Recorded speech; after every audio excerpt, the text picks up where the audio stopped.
Hi guys, good morning. Nagsimba po kami ngayon, Sunday, dito sa San Bartolome Church. Yan.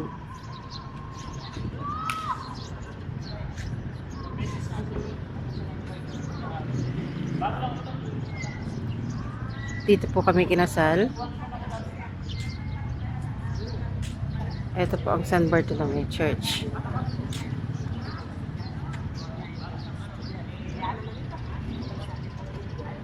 So, nagsimba po kami ng 5 o'clock in the morning. Natapos ng 6 o'clock.